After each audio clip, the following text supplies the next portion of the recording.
Let's give it up for Doug Taylor and his souls for that chapter. Thank you to Deanna and Jordan. Mitako yapi, oyapi kacha omani and macha pelo. Naha iuha chante washte anape chuza pelo. Hello relatives, my name is Frank Waln. I introduced myself earlier. We got to know each other a little bit, but I think it's really important. I want to say that we opened up the way we did, especially for the sort of set I'm going to be doing. I want to say thank you to Kevin West and the School of Music and the Bullock series for being really open to collaborate with us on this event, to celebrate Native American Heritage Month happening right now in November, and to allow us the space to indigenize this event, this concert, and indigenize this recital hall in this space in the way that follows the protocol of our tribes, of our ancestors. And you're going to see here tonight that the music and songs I'm going to do also follow those similar protocols. And I'm going to be talking about some heavy things as well, addressing some of the heaviness that Native families carry inside of us, the history that we inherited. And so I think it's really good that we got to start off with medicine. It makes me happy that I smell medicine in this space. The hall smells like medicine. Because for Native people, medicine exists in multiple forms. In the Western way, we think of pills, we think of shots. But for Native people, that smudge is medicine, these plants are medicine, this music I'm about to give you all is medicine as well. So I'm going to do a song right now that has been medicine for me. A song where for the first time in my life, I set out to write a song entirely in my language. And I'm going to share with you all a little bit later why this is important to me, but my language was taken from my family during a genocide. And so around 2017, I set out to start writing songs in Lakota, working with language scholars back home in order to not only learn my language, but bring it to life. And this song is also features indigenous instruments. I'm a music producer. That's part of my time here at Western. I'll be teaching some production classes, and it's a big part of my work, so I'm really happy I'm able to share that side of myself here tonight. This song is called Hope, and I think I might have saw one of the students in here tonight, but I've been also guest lecturing in classes, visiting classes that touch on elements in my work. And this week I visited a music education class, and I was asked the question about how do you find hope when times get hard and it seems like times are hopeless. And I actually have a song called Hope that was born out of a situation like that. And I feel like hope is a verb, it's not a noun, it's something you need to practice. You need to find something daily, weekly to bring you hope. And for me, music brings me hope. My language, my culture brings me hope. And working with young people brings me hope too.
They have hope, so they are strong.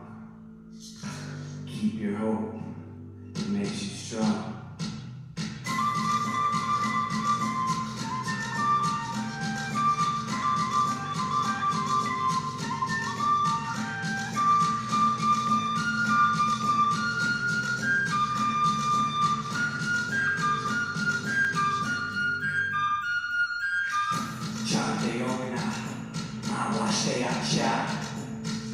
Lakota, Lakota, oh, yeah,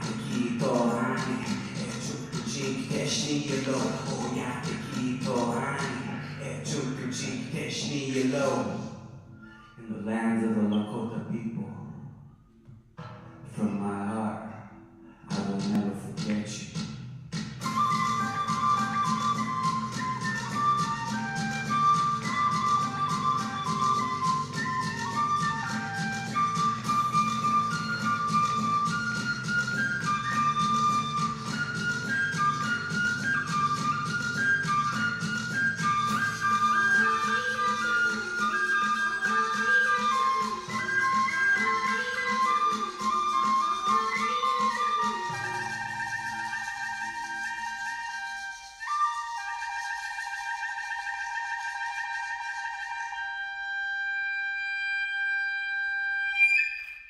Thank you.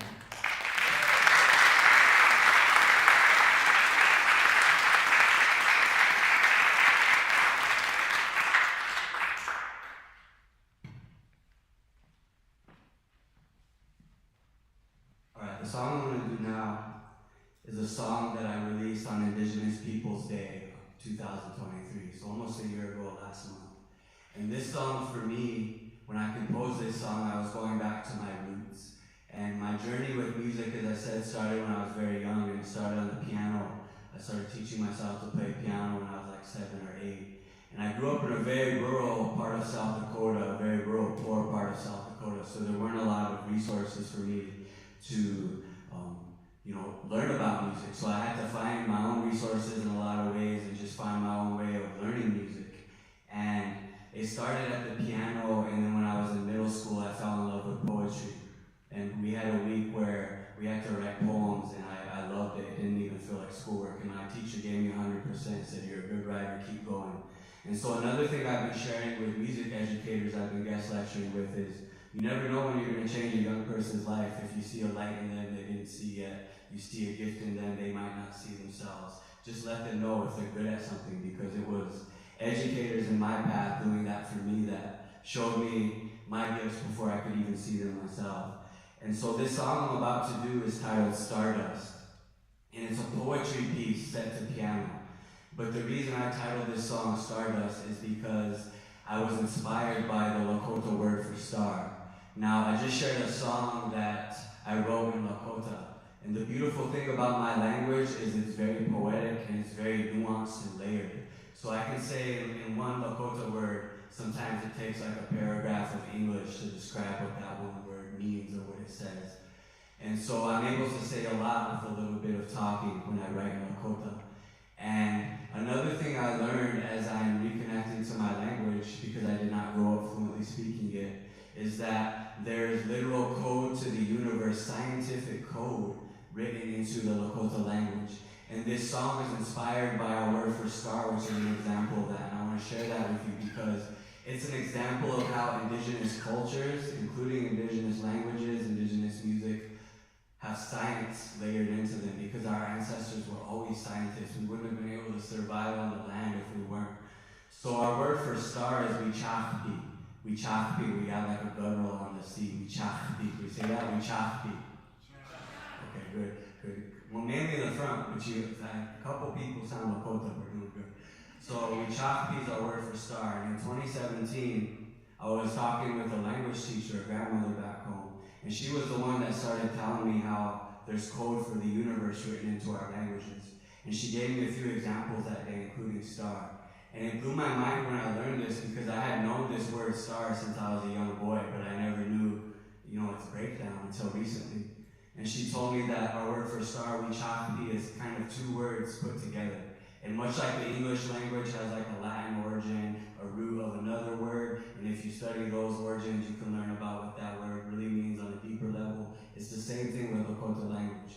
And so our word for star, the first part, wicha, is short for wichasha, which means human being. The second part, chekpi, is short for flesh.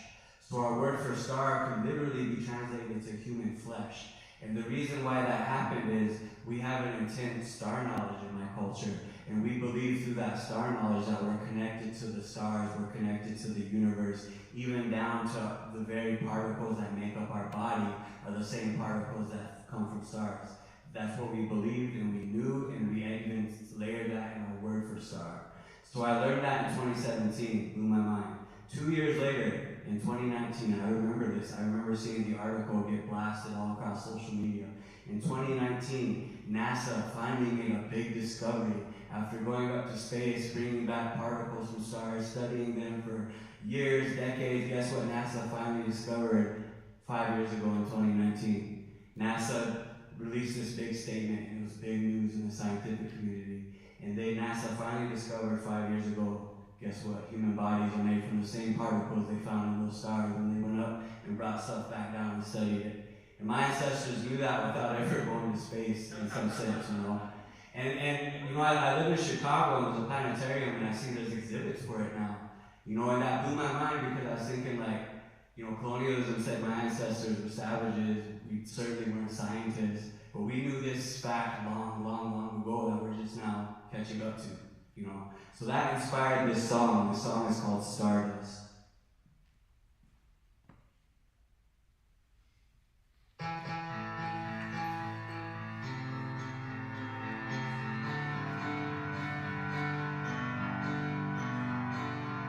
Grandmother taught me our bodies come from the stars, flesh, blood, and bone made of stardust. We chakra, the Lakota word for star, originates from the Lakota words for human flesh, which means you are a star of earthly form. I can feel the moon and the stars tethered to my heart, calling me to listen, calling me to learn, calling me home. I am as far away from home as I have ever been, and I am closer to home than I have ever been. Lakotas are star people, astronomers and time travelers. We understood our place in the universe long before those who colonized could even understand themselves. Using constellations and star formations to navigate the great plains, the skies are mapped to life. We are the children of the sun and the children of the stars. A story written in flesh and being told as blood flows through veins, whispering secrets that become messages sent to help us survive. Help us survive the war. Help us survive the sickness. Help us survive colonial genocide of sacred flesh and sacred blood. In order to speak the language of the stars, we must follow the protocol. So throughout our lives, we offer our flesh and blood back to the universe. Give me life. The origins of the Lakota word for star can be translated to the Lakota words for human flesh. There's codes for the universe written into our languages. There's codes from the ancestors written into the stars. So that means your flesh and blood are sacred texts, ancient and future messages sent through space and time. The past, the present, and the future all happening right now inside of you. You are a miracle in the universe, stardust, perfectly formed. What is time to a spirit? What is spirit but a star? No stars do not die, they only transform. Galaxies moving through you as you move time in all directions. Sacred stars become sacred flesh, become sacred scars. Your skin is the sky, your scars are the stars. Your eyes are the sun and the moon, I can't stop looking up. Grandmother taught me our bodies come from the stars. Flesh, blood, and bone made of stardust. Uchapi, the Lakota word for star, originates from the Lakota words for human flesh.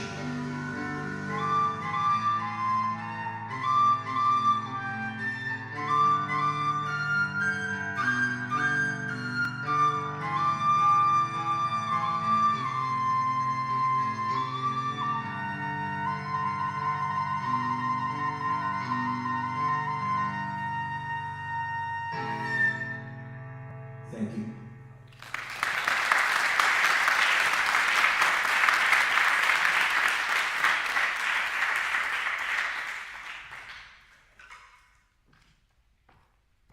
All right, so right now I'm going to do a cover song, and I'm really excited to do this song tonight, to do it in this space, because this song is connected to, my family, my history, and also my upbringing, because I was raised by a single mother. I'm gonna do some songs I wrote for her here soon.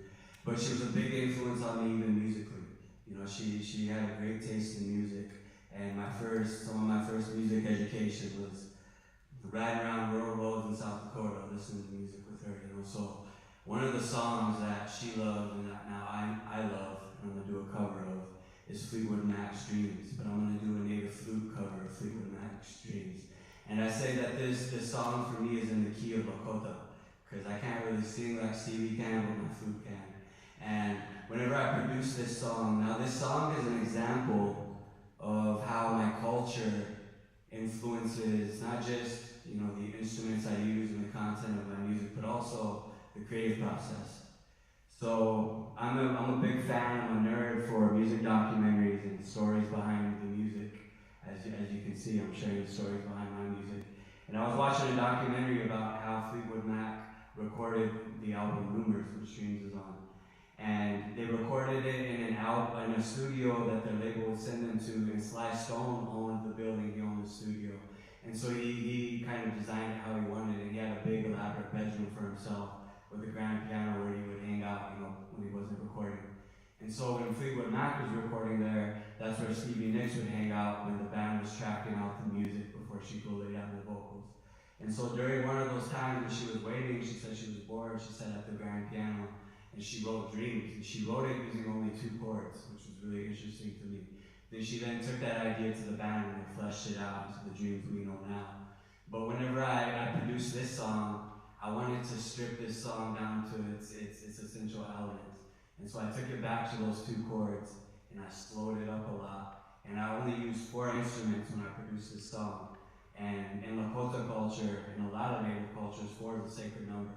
And if you take a deep dive into our cultures, those numbers that are sacred to us often guide and dictate many of the things we do in life. And they guide and dictate my songwriting too. So I used 4 instruments to create this piece, to limit myself, but also challenge myself.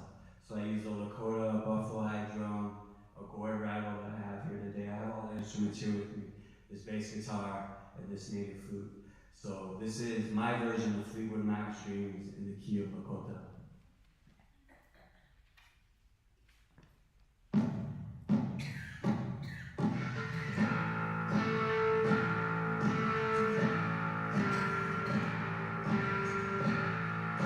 It was said that when you went to war with the Lakota nation, you would hear our drums before you see us coming.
actually wrote for my mother. So next, I'm going to do a series of songs that I've written for relatives, which is something that my ancestors have always done, is use our music to write songs about our family members and our relatives, to give thanks, to tell their stories, to share their stories. And I actually wrote this song for my mom, and a few of the songs I'm going to share next during her residency. I just finished up in the spring of 2024 at Harvard University. And later I'm going to share why these songs were written during that residency, but I was able to really, connect with my artistry in a way that I hadn't before. And I always grew up singing traditional music because I started on the piano when I was in 4th and 5th grade. And when I was in elementary school, I also joined a Lakota drum group and kind of got to grow up and start young singing Lakota songs. And I also recently, I feel like I unlocked something in my brain, reached a new level. If I was a Pokemon, I would have evolved. And I've been able to write some traditional music recently on the drum, which is something I never really was able to do before. And so this song was born out of that time. This is a song I wrote for my mother, obviously you're going to hear, but also it's a song that I wrote for my ancestors and for my grandparents.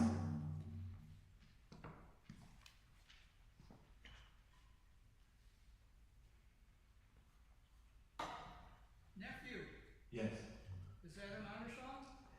It's in a way, but it's my own song. It's a new one, so it's not like a traditional one, but it's a new honor song in a way. Yeah.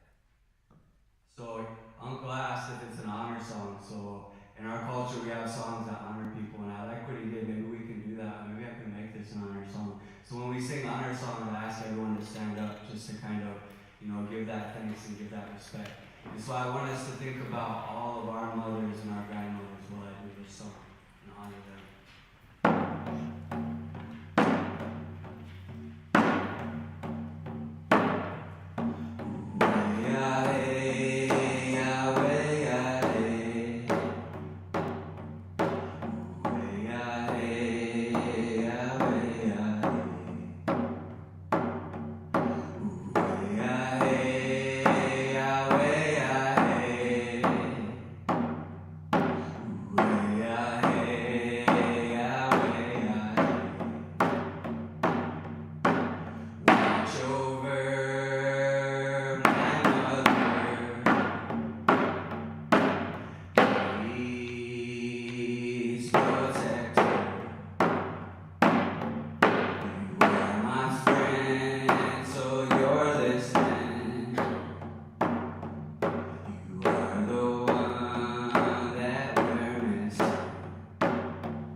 So now I'm going to grab my guitar.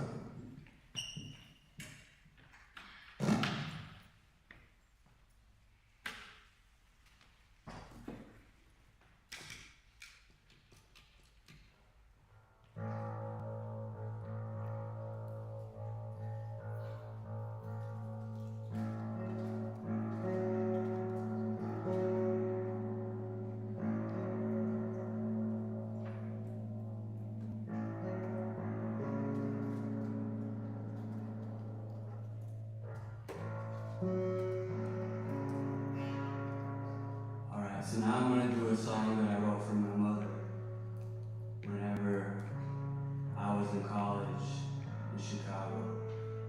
I'm not sure if we cut down the music in my monitors. Bring it back up a little bit. The guitar in the monitor, please. I wrote this song for my mom as a birthday present. In 2011, when I was attending Columbia College in Chicago. And I was raised by a single mother back home on the Roosevelt Reservation.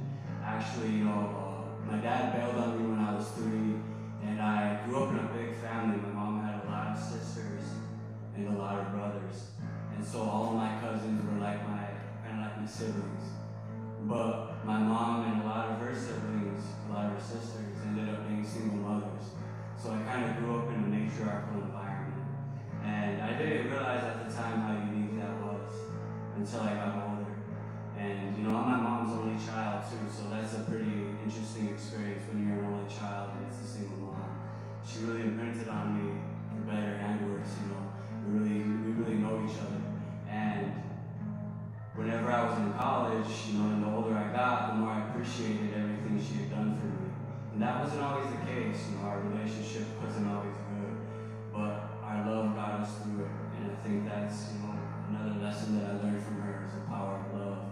And she was the first person to believe in me and invest in my music even. One of the first pieces of music production gear I ever got was an $80 drum machine in a pawn shop in Rapid City, South Dakota, which my reservation is very rural. We'd have to drive like 3 hours to get to the Walmart, in Rapid City. So we'd make plan trips, and my mom would check out the pawn shops, and I always look at the music gear and open dream. And I talked her into getting this drum machine for me, and I took it home. It had no manual. I was 12 and we didn't get internet till I was 15, so I still don't know how I did it, but I taught myself how to program drums on a 16-step sequencer. It took me like 2 or 3 months when I was 12, but I did it. And she was the first person, like I said, to invest in my music and to, recognize that music was something that brought me peace and power, and she invested in that. And so, I come from a family that hasn't got many opportunities in education. My grandfather, my mom's dad, only had an 8th grade education. He dropped out in 8th grade and joined the military. Lied about his age and joined the military. He got sent to the Korean War. And my mom went to college, but she didn't finish because she stayed home to raise me and be with my dad. So I'm the first college professor in my family, and being able to really blaze a path through education with my music has been a privilege. But it's because I was raised by a teacher. So this song is for my mom. This is Like a Rock. 89, we said hello, he said goodbye, daddy left when I was 3 and made us cry. You and I, we had to make it. You found a way, drama came, and friends left, but mama stayed through everything. All the fights and all the shame, all the change. I hate that man, the one his name told my mom that I'm a one, couldn't understand all the things going on between her and my dad. But I was stubborn, I know that it made things hard. You always said, son, I know you're gonna take things far. Believe that, I need that in dark times. I think of what you did for me and my heart shines. You took my hand up this mountain, made your climb. So when I shine, mom, you shine. Yeah, a single mother with the odd stack. You found a way, one day I'll bring it all back. It's all my life, just me and you. Let it ain't a storm that you see me through. Cause I ain't had a dad and we ain't need no man. Raised by a woman, you make me a man. I gotta leave home cause my heart will roam. I gotta let you know that you're not alone. Our love is like a rock and you will be my stone. Forever in my heart, forever you're my heart. You always gave me what I needed, somehow always found the time. Single parent, it's apparent that you stayed up on your grind. I remember you would put me first. It was hard, but you said something could be worse, and you were right. It's funny looking back, the days were sunny. You kept me smiling even though we didn't have the money that other people did. Somehow you made it happen. I promised mama that I'm gonna do it when I'm rapping. Cause you took me everywhere in my cap and my backpack. 20 years later now I'm rapping the snapbacks. I'm rocking the long gray. We came a long way. You kept me on the right road away from the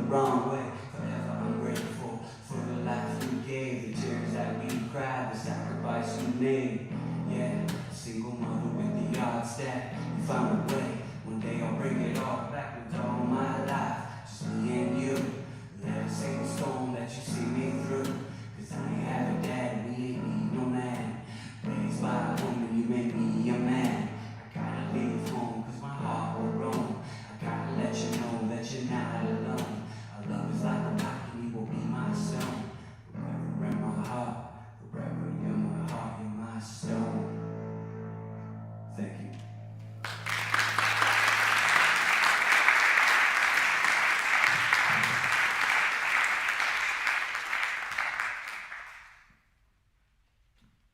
Alright, so now I'm going to move over to the piano. And I'm going to do a song that I haven't performed a lot, but it's one of the most important songs I've ever written. And I wrote this song recently within the last year, and about a year ago during this time, I performed this song for the first time. And this song is a song that I wrote for an ancestor of mine, my great-grandmother. So this song was born out of an experience I had with a residency that changed my life, and it happened in a way where I don't even want to call it an opportunity. A situation was presented to me in a way where I had no choice but to try to use music to find a way forward. So in 2022, I performed at Harvard University through their Native community. And during my performance there, I performed in this space. They have this artist creative space called the Art Lab, which hosts artist residencies, artist classrooms. So like the Grammy-winning jazz bassist Esperanza Spalding had a classroom there, where she taught. And so I performed in that space, and the person who was in charge of the Art Lab, this lady named Bree Edwards, she liked my performance, my presentation, and she wanted to have a discussion with me about an artist residency. So we talked about it, and we decided I was going to have an artist residency through the Art Lab, but a non-traditional one, which is something really cool the Art Lab does. I've done residencies where I've gone to a university for a set of weeks, set of months, but the Art Lab lets you design the residency how you want, how you need.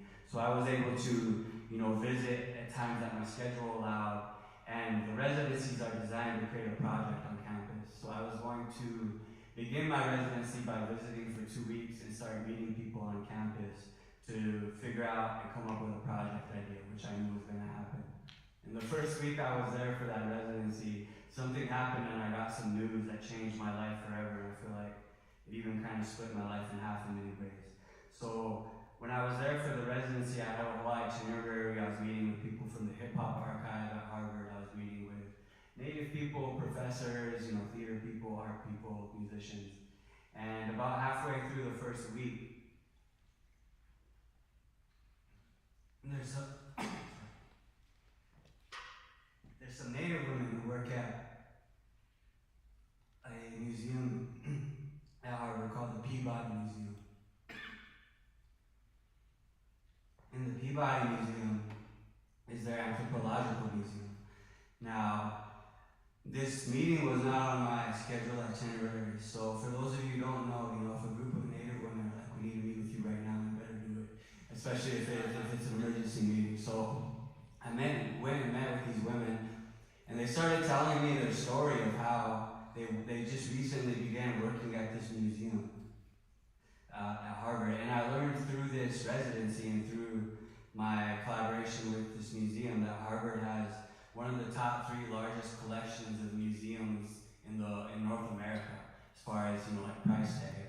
It has several museums on campus, and museums only show about 98% of what they have. We only see about 2% of everything they own. So at this museum, these Native women started working, and they started going through collections and looking at what they had in collections as far as Native people. And they stumbled across this anthropological collection, and what it was is it was hair samples taken from Native children when they were in boarding schools.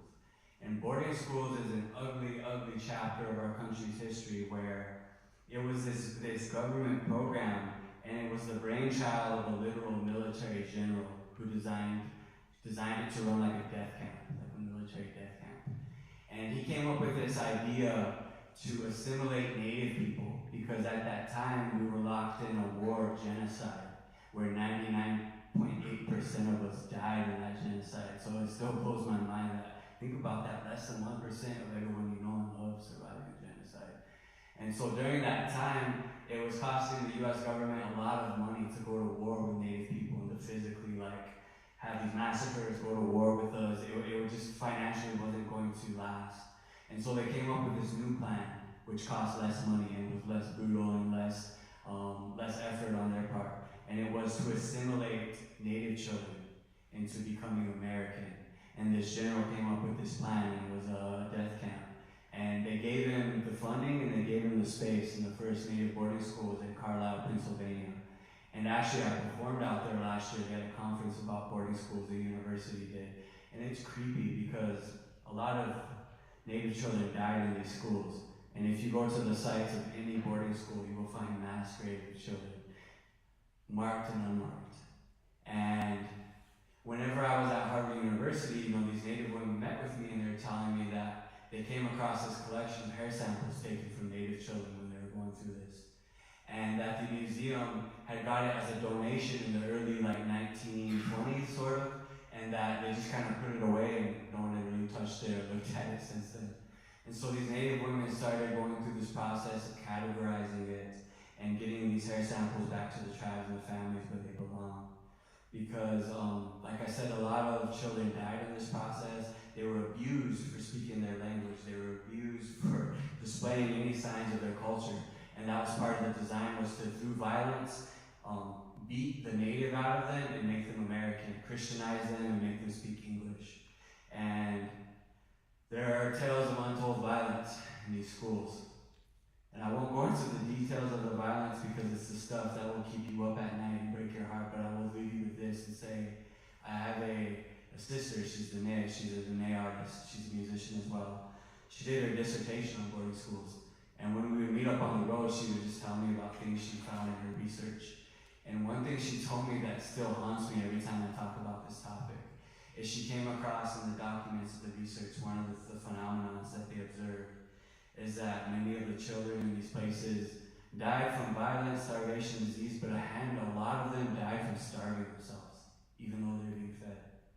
So imagine what type of violence you gotta be inflicting upon little kids for them to starve themselves to death. But every Native person alive today descended from those people. And we are grateful that our grandparents survived that. And when I was at Harvard University, those Native women, they met with me and they're telling me about this collection. And this Native woman named Meredith was kind of leading the conversation. And she said, as she was going through it and categorizing and going by name and by tribe and by age, there's hundreds of samples across hundreds of tribes in the U.S. because this anthropologist reached out to boarding schools all across our country. She said that she came across two of her grandparents, and I was like, wow, that's gotta be just so heavy and heartbreaking for this lady. And she told me that to tell me that when they were coming across names from my tribe, they came across a girl that had the same last name as me. And when they told me the name, I knew exactly who it was. It was my great-grandmother. And she survived. And she came home and we took care of her until I was like 11 or 12. She died at home. And my family's really big into nicknames. We called her Grandma Shy. And whenever I got this news that I started this residency at a place like Harvard and they had my Grandma Shy's hair that they took from her when she was in boarding schools, knowing she was a survivor, when they gave me that news, it was like my vision went blurry. It was like I was a mess for a while. I was an emotional mess because I know that my family survived that history because every Native family did. But they never talked about it. They never were given the chance to heal because they were always trapped in survival mode. And my Grandma Shy, she was a really strong-willed woman. She was a really strong woman, and she was stubborn too sometimes. And that's something that I see in that generation. They were very stubborn. And now I know why they are that way, because they had to be that way to survive. And she took our language to the grave with her. And I didn't even know she could speak our language when I was alive, if she was alive. Because she never spoke it to us because of what she experienced as a child. And when I got this news at Harvard, it was life-changing. Nobody expected that to happen, not the museum, not the art lab, not me, no one involved. And when we got that news, I took some time to process. I got to go pray with my grandma's hair. And I decided to use my residency at the art lab to talk about that and to find a way forward. And that became my project. healing my great-grandmother's spirit and bringing it home. And so I did. Over the course of like a year and a half, I went out there several times, spent time, did events, wrote music. That song I wrote for my mother was born for that. I'm going to share a song for you all that I wrote on piano. That was born out of that time too. And when I was writing songs about it, which was originally part of my residency idea anyway, it shifted the whole game, man, and I really ended up going back to like the beginning with the traditional, the piano, because it was just so heavy to talk about. And so I ended up writing this song called Wild Child of the Plains. And I wrote this song about my great-grandmother and how I knew her as a very, very old woman, like, you know, the last of her life. And she had Parkinson's disease and she had a lot of health issues. So, you know, I only got to know a specific version of her and I helped take care of her until she died. But I feel like through this residency, I got to know her as a little girl too. And through these songs and through the time I spent out there, I got to call her spirit home and spirit of other ancestors who were trapped there, because we believe that spirits can be attached to objects, especially things that come from our body like hair. And hair has deep spiritual significance for all native tribes. So we 100% believe that, you know, our spirits can be attached to our hair. So I ended up writing this song called Wild Child of the Plains for her. This song isn't just about her, it's about my whole family, it's about my whole tribe, it's about me, and I think it's about all Native people too, because this history I'm talking about lives in all of us. And like I said, that genocide, less than 1% of us survive, a whole generation of children are traumatized, but we descended from the strongest, some of the strongest humans alive. Strength from her. And you know, when I was asked earlier in class about hope, you know, I also talked about my ancestors and our ancestors and how they survived things we can't even really wrap our mind around sometimes. And they always found a way. So I know that we will always find a way too.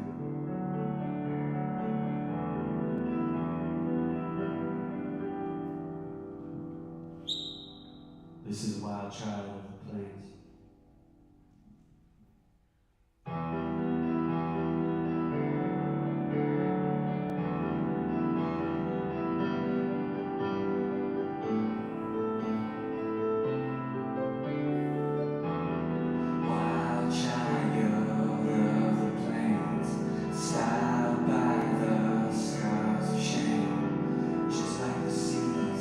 She's going through change.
something really special, something I'm really excited about. I'm going to bring up a friend of mine, a colleague of mine, a relative of mine.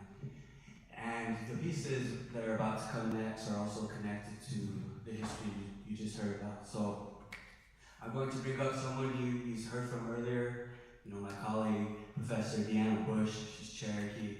Like I said, I couldn't imagine the time here at Western without Deanna, without Dee, without Naso, everyone that welcomed me in like family, because I'm a musician, so the School of Music is my tribe, but also the Native community here is like its own tribe, and it really welcomed me in like a relative, and I appreciate that. And as I was preparing for this concert, and I was talking to Deanna, I asked Deanna if she was interested in collaborating together, because as we got to know each other, we realized that we play a lot of similar instruments. Like you see me do my thing, and it's coming from one space, but Deanna's going to be coming from her own space as an awesome musician.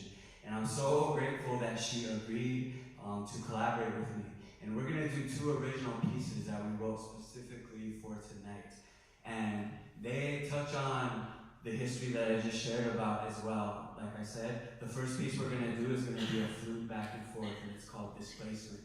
Because I talked about how my family had its own history of being displaced. And Deanna as well, her father was a survivor of that history I just shared, so that history is not that long ago.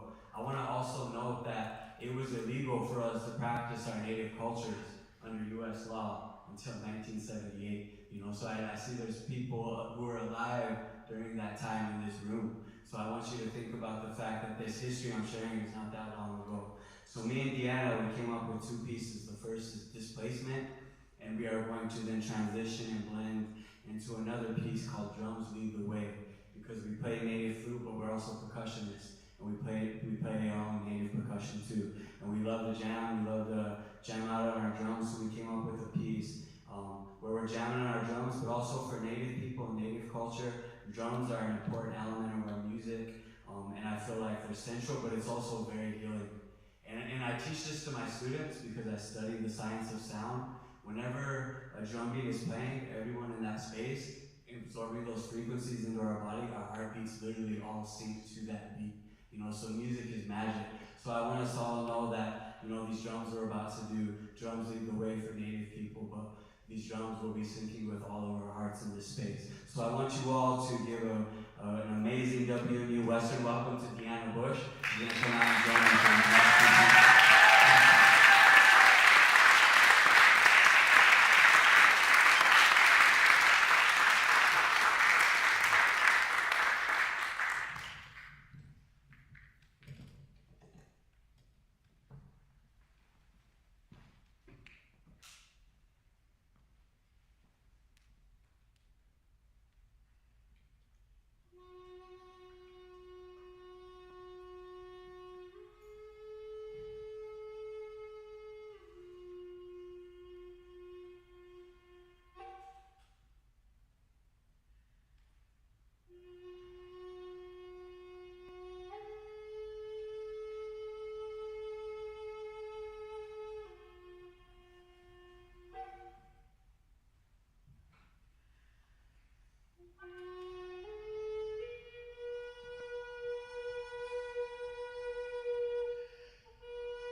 get chills. It sounds like water. So I hope that was healing for you all. I took us to a deep place, but we wanted to do that because we wanted to end in a place of healing. And music brings us both healing. And as you see, music can bring healing to our culture. So I'm going to end with a song on the flute tonight. I like to end how I started. I ended with a solo flute song to call spirits back. And now I'm going to end with a song to say thank you. This is Wopila, the Lakota word for thank you. And I wrote this song to honor someone who saved my life. You heard tonight, multiple songs to honor people in my life. So this was for a medicine man who saved me. And I like to end my set with this. So thank you to the School of Music, thank you to NASO, thank you to the Provost, thank you to everyone who played a part in me being here. Shout out Chris Biggs, he's the interim director this year. And I just really appreciate my time here. And I want to end by saying, I had a full circle moment recently in class, and it inspired a song. And part of my time here, I'm being asked to write some music, so I know a song is going to be born from this. But, my grandma's mother, she was born and raised in the Black Hills of South Dakota in the early 1900s. But just before she was born, her family that she was born out of migrated from northern Michigan to South Dakota. And I always knew that was a piece of my history, that a part of my family came from out this way.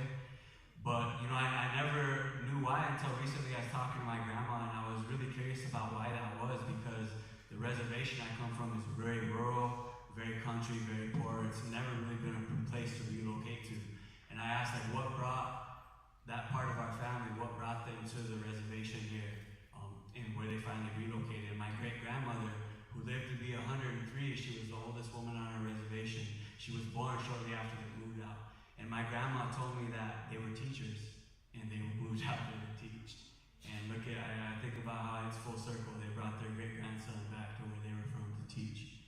And so I know me being here is connected to my family's history as well. And I know I'm here for a reason. So this song is thank you to everyone here, but thank you to my ancestors for lining us up for everything that happened on the stage tonight the way it did. This is Wopila.